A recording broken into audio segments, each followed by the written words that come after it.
Okay, as for I was a dinner couple.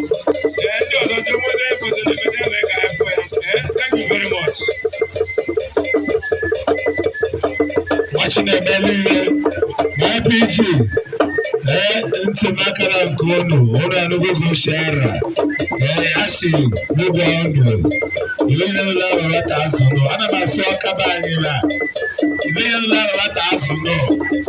Now, from now.